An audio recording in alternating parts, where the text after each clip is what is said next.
Hi guys, welcome to another cooking vlog. For this vlog, we're gonna cook my homemade cheesy beef lasagna. Please don't forget to subscribe, like, and share my video. Enjoy watching! Yan guys, nakikita po natin yung mga ingredients na aking hinanda. Yan, nagpapakulo na po ako ng mainit na tubig. I just put some olive oil. And then, when it's boiling, I put my lasagna pasta.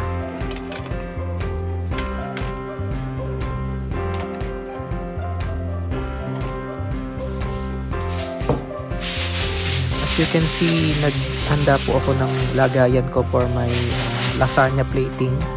But you can also buy like already like container for lasagna, like a dollar store or something. But in this case, I just make my own. Put some aluminum foil.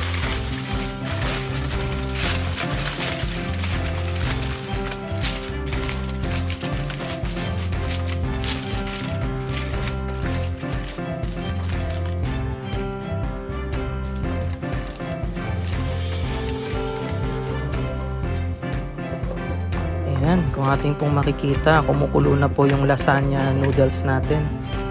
Now I'm making a bechamel sauce. I put some butter. Just keep it melts. Make sure the fire is not too high so it will not get burned. Ayan, haluin lang po natin ng haluin.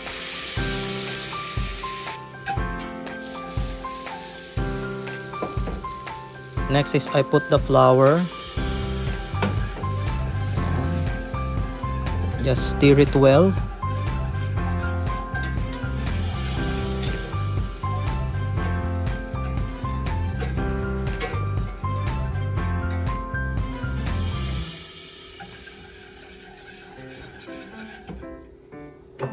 Next thing is I put the evaporated milk to make our bechamel sauce creamier.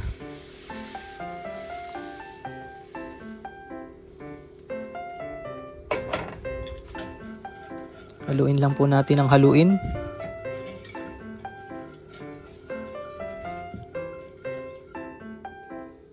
Next po, naglagay lang po ako ng additional 2% milk. And as you can see, malapot na po yung ating bechamel sauce. Just keep stirring it para hindi po siya magbuo-buo. Yan.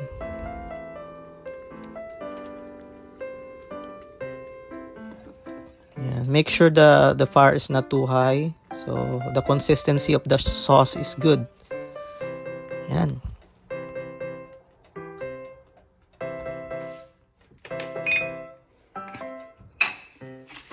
Now I put some ground pepper.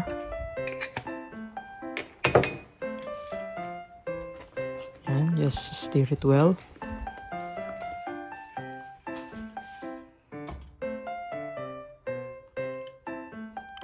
I also added some parsley.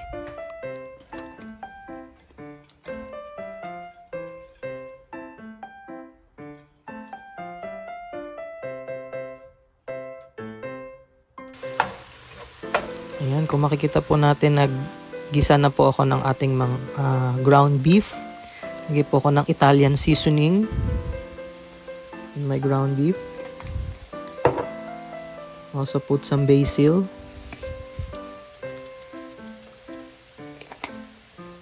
Already incorporate the onion and garlic in there. Some pepper.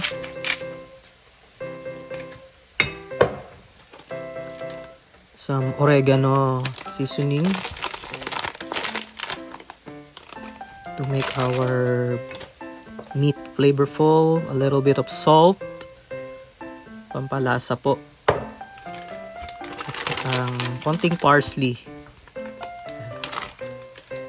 Napakabango na dito sa kitchen kung nandito lang po kayo.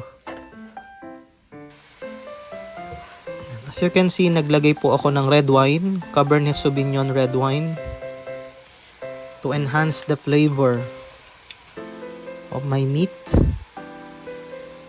Just a little bit.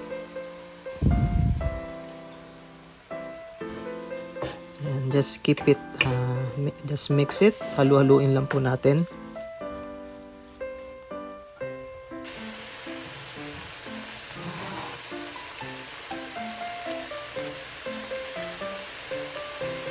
Ayan.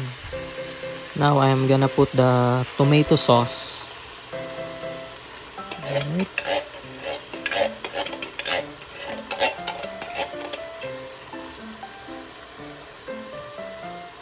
Next is our tomato paste to add more flavor in our lasagna sauce. I add a little bit of brown sugar.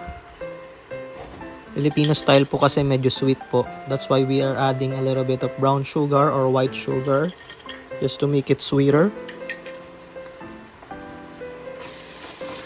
Just halu-haluin lang po natin. We'll just mix it well.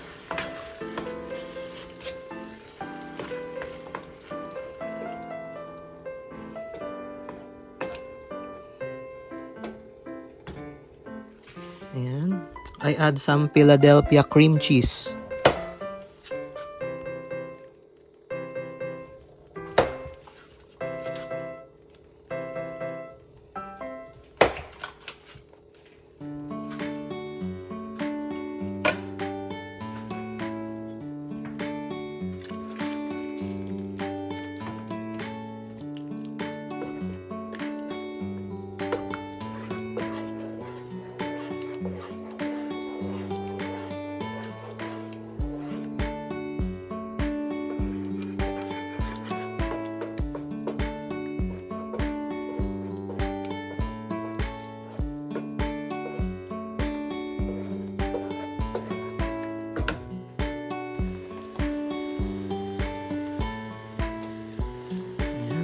Siya.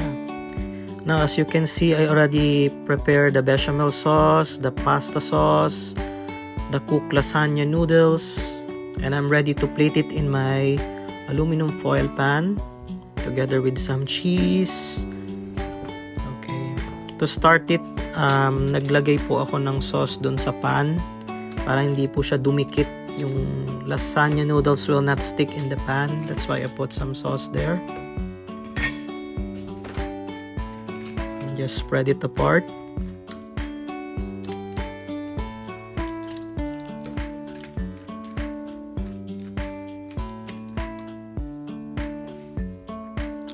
Now I'm starting to put the lasagna noodles on my pan.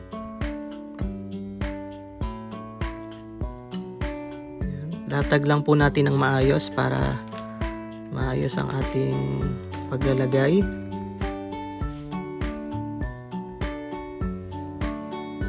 Now I plate it again with my beef tomato sauce on top of the lasagna noodles.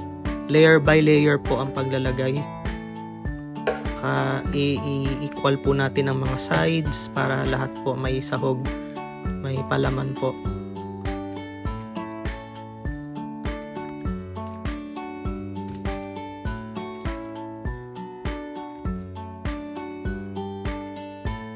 Next po, nailagay ko lang yung mga cheese. And then, I added my bechamel sauce, the one that we did earlier. I like it cheesier and creamier. That's why I put a lot of cheese. Let's just spread it out para equally po siya.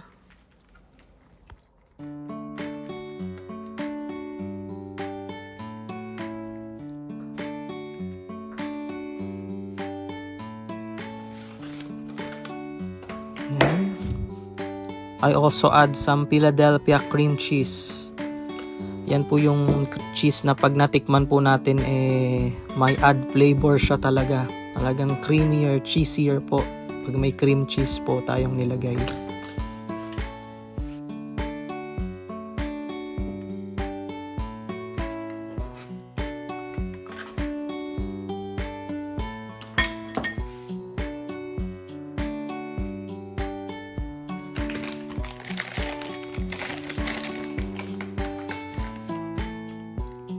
Guys, naglalagay lang po ako ng parsley at saka ng Parmigiano Reggiano cheese. Ready na po siyang takpan at ilagay sa oven.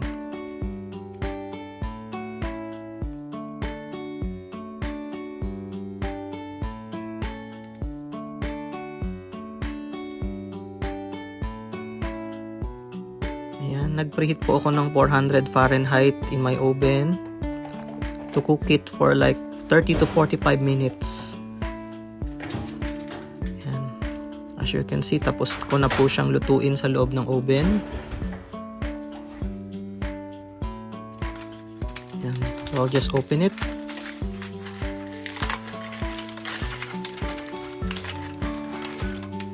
And that's our homemade cheesy beef lasagna. Napakasarap po. Cheesier, creamier. Wow. Let's make some slice. Still hot. Napakasarap po nito.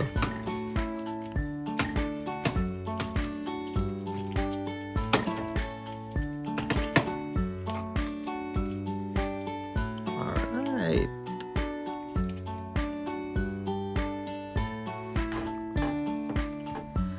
Bon appetit!